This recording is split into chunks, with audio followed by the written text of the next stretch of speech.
আসসালামু আলাইকুম। সংবাদে আপনাদের সবাইকে স্বাগতম জানাচ্ছি আমি নুসরাত। শুরুতেই সংবাদ শিরোনাম। ফ্রন্টলাইনে তুমুল যুদ্ধ, একদিনে ইউক্রেনীয় ১৪৫০ সেনা নিহত মস্কো। মিয়ানমারে ব্যস্ত চায়ের দোকানে জান্তার বোমা হামলা, নিহত ১৮। ইমরান খানের সঙ্গে কারাগারে সাক্ষাৎ সম্পূর্ণ নিষিদ্ধ করল পাকিস্তান। গাজায় ৫৭,০০০-এর বেশি পরিবার চালাচ্ছে নারীরা, চরম দুর্দশার মুখোমুখি জাতিসংঘ। দর্শক, এতক্ষণ শুনছিলেন সংবাদ শিরোনাম, এখন বিস্তারিত। আপনি যদি ইসরায়েলের ধ্বংস চান এবং মুসলিমদের পাশে থাকেন, তাহলে ভিডিওতে লাইক করে চ্যানেলটি সাবস্ক্রাইব করে দিবেন এবং আপনার মতামতটি কমেন্টে লিখে জানিয়ে দিবেন। ফ্রন্টলাইনে তুমুল যুদ্ধ, একদিনে ইউক্রেনীয় ১৪৫০ সেনা নিহত।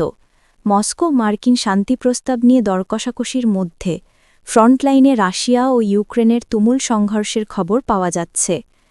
রাশিয়ার প্রতিরক্ষা মন্ত্রণালয় বলছে, গত ২৪ ঘণ্টায় বিশেষ সামরিক অভিযানে কসকোর সেনারা প্রায় ১,৪৫০ জন ইউক্রেনীয় সেনাকে হত্যা করেছে।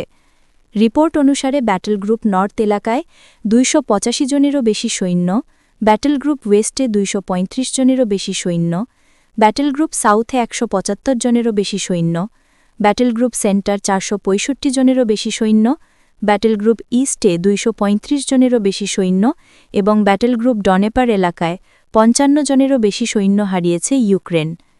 রুশ প্রতিরক্ষা মন্ত্রণালয় বলছে, কিয়েভের ড্রোন হামলার জবাবে রাশিয়ার সামরিক বাহিনী কিনঝাল ক্ষেপণাস্ত্র ব্যবস্থা ব্যবহার করে ইউক্রেনীয় সামরিক শিল্প এবং জ্বালানি সুবিধার বিরুদ্ধে একটি বিশাল হামলা শুরু করেছে। এক বিবৃতিতে বলা হয়েছে, রুশ সৈন্যরা ১৫২টি জেলায় জ্বালানি ও পরিবহন অবকাঠামোগত সুবিধা, পাশাপাশি ইউক্রেনীয় সেনাবাহিনীর ইউনিট এবং বিদেশি ভাড়াটেদের জন্য অস্থায়ী স্থাপনায়ও হামলা চালিয়েছে। মিয়ানমারে ব্যস্ত চায়ের দোকানে জান্তার বোমা হামলা, নিহত ১৮। মিয়ানমারের মধ্যাঞ্চলের একটি শহরে জান্তার বিমান হামলায় ১৮ জন নিহত হয়েছে। শনিবার ৬ ডিসেম্বর স্থানীয় একজন কর্মকর্তা, একজন উদ্ধারকর্মী এবং ২ জন বাসিন্দা এএফপিকে একথা জানিয়েছেন। ২০২১ সালের সামরিক অভ্যুত্থানের মাধ্যমে জান্তা বাহিনী ক্ষমতা দখলের পর থেকে মিয়ানমার গৃহযুদ্ধে বিপর্যস্ত হয়ে পড়েছে। গৃহযুদ্ধের ফলে ঘন ঘন বিমান হামলা হয়েছে। এর ফলে প্রায়শই বেসামরিক নাগরিক নিহত হচ্ছে। ইমরান খানের সঙ্গে কারাগারে সাক্ষাৎ সম্পূর্ণ নিষিদ্ধ করল পাকিস্তান। পাকিস্তানের সাবেক প্রধানমন্ত্রী ও পিটিআই প্রতিষ্ঠাতা ইমরান খান পাকিস্তানের আদিয়ালা কারাগারে বন্দী দেশটির সাবেক প্রধানমন্ত্রী ও পিটিআই প্রতিষ্ঠাতা ইমরান খানের সঙ্গে সাক্ষাতের ওপর সম্পূর্ণ নিষেধাজ্ঞা ঘোষণা করা হয়েছে। শুক্রবার ৫ ডিসেম্বর তথ্যমন্ত্রী আতাউল্লাহ তারার ইমরানকে যুদ্ধের উগ্রপন্থায় গ্রাসকারী চরমপন্থী বলে অভিহিত করে নিষেধাজ্ঞার কথা জানান। দেশটির আইএসপিআর মহাপরিচালক লেফটেন্যান্ট জেনারেল আহমেদ শরীফ চৌধুরী পিটিআই প্রতিষ্ঠাতাকে মানসিকভাবে অসুস্থ ব্যক্তি এবং জাতীয় নিরাপত্তার জন্য হুমকি বলে অভিহিত করার কয়েক ঘণ্টা পরেই তথ্যমন্ত্রীর এই মন্তব্য আসে। জিও নিউজের অনুষ্ঠান নয়া পাকিস্তানে বক্তৃতা দেওয়ার সময় তারার বলেন, জেলের ভেতর থেকে শত্রুর এজেন্ডা এগিয়ে নেওয়ার অনুমতি দেওয়া হবে না।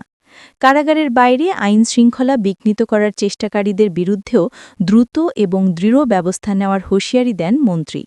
তিনি বলেন, এখন রাষ্ট্রের শাসন পুনরুদ্ধারের সময় এসেছে।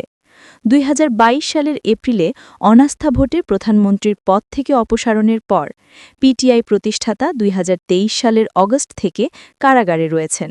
দুর্নীতি থেকে শুরু করে সন্ত্রাসবাদ পর্যন্ত অসংখ্য মামলার মুখোমুখি তিনি। ক্ষমতাসীন জোট ইমরানের বিরুদ্ধে দেশের অর্থনৈতিক অগ্রগতিতে নাশকতা করার এবং রাষ্ট্র ও রাষ্ট্রীয় প্রতিষ্ঠানগুলোর বিরুদ্ধে জনগণকে উস্কে দেওয়ার চেষ্টার অভিযোগ করে আসছে। দেশটির তথ্যমন্ত্রী আরও বলেন, ইমরান খান এবং তার দল দেশকে ঋণখেলাফির দিকে ঠেলে দিতে চাইছে। পাকিস্তানকে ঋণখেলাফির দিকে ঠেলে দেওয়ার জন্য আইএমএফকে চিঠি পাঠানো হয়েছিল। ৯ই মে সামরিক স্থাপনায় হামলা চালানো হয়েছিল। তিনি উল্লেখ করেন, প্রাক্তন প্রধানমন্ত্রী রাষ্ট্রবিরোধীর আখ্যান তৈরি করছেন কারণ তিনি নিজের রাজনৈতিক ভবিষ্যৎ দেখতে পাচ্ছেন না। তাদের এখন কোনো ভবিষ্যৎ নেই। তাদের রাজনৈতিক স্থান এবং বক্তব্য সীমিত থাকবে। ভারতীয় সংবাদমাধ্যমকে ইমরানের বোনের সাক্ষাৎকার কফিনে শেষ পেরেক ঠুকে দিয়েছে। জিও নিউজের আরেকটি অনুষ্ঠানে পাকিস্তানের প্রতিরক্ষামন্ত্রী খাজা আসিফ বলেছেন, ভারতীয় সংবাদ মাধ্যমে খানের বোন উজমা খানের সাম্প্রতিক সাক্ষাৎকারটি প্রাক্তন শাসক দলের জন্য কফিনের শেষ পেরেক ঠুকে দিয়েছে। তিনি বলেন, পিটিআই প্রতিষ্ঠাতা সবসময় রাজনৈতিকবিদদের সঙ্গে যোগাযোগ করতে অস্বীকারী জানিয়েছেন।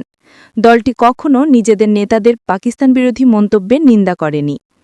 খাজা জোটবই বলেন, প্রাক্তন প্রধানমন্ত্রী নওয়াজ শরীফ অতীতে ভারতীয় সংবাদ মাধ্যমগুলোকে সাক্ষাৎকার দিলেও তিনি কখনও পাকিস্তানের অস্তিত্ব বা সার্বভৌমত্বের বিরুদ্ধে কথা বলেননি।